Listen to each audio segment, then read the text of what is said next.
ওর ওর তুমি কিছু মনে করো না ভাই। আজ শঙ্খর জন্য এইটুকু অপমান, এইটুকু অসম্মান নিশ্চয়ই তুমি নিতে পারবে। এটা তো বুঝতে পারছো এর থেকে অনেক বেশি অপমানিত, অসম্মানিত আজ শঙ্খকে হতে হচ্ছে। বুঝতে পারছো তো? বলো।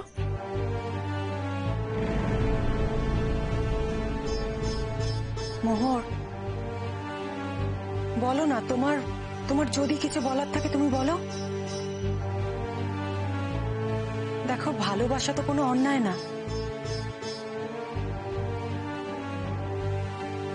আর কোনোদিন কাউকে ভালোবাসলে তাকেই যে সারা জীবন ভালোবেসে যেতে হবে, তার হাজার দোষ ত্রুটি থাকলেও তাকে ভালোবাসতে হবে, এরকম তো কোনো মানে নেই।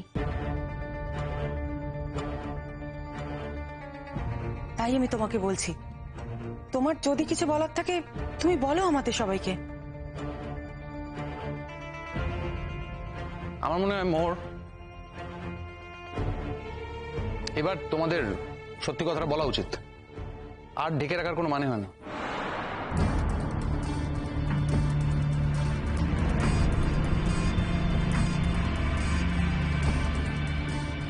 আমি প্রতিশ্রুতিবদ্ধ, আমি ওর কাছে প্রতিজ্ঞা করেছি এই বিষয়ে আমি কোনো কথা বলবো না,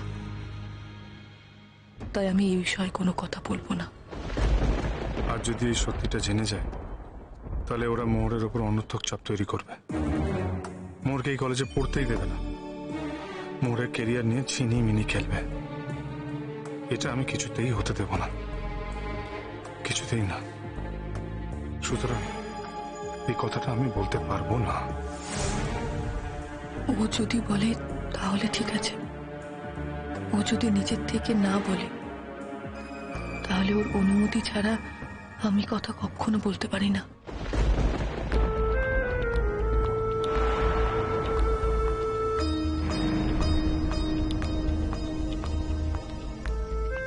তবু মোহর যদি নিজে থেকে বলে তাহলে তাহলে একরকম।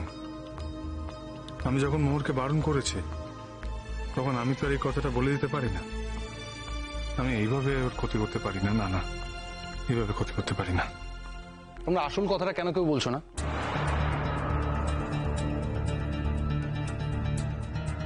আমি কিন্তু একদম বুঝতে পারছি না। তোমরা বলো, সত্যিটা বলো প্লিজ, সবার সামনে বলো।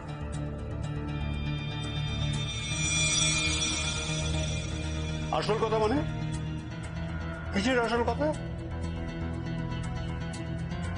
দেখুন, আমি যতদূর জানি ওদের মধ্যে একটা সম্পর্ক আছে, আর সেই সম্পর্কটা ছেলে খেলা করার মতো সম্পর্ক নয়।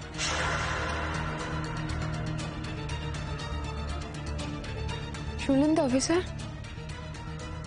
উনি তো আপনাদের বস, উনি কিন্তু নিজের মুখে স্বীকার করলেন যে ওদের মধ্যে একটা বিশেষ সম্পর্ক আছে। কেন বলুন তো? সম্পর্ক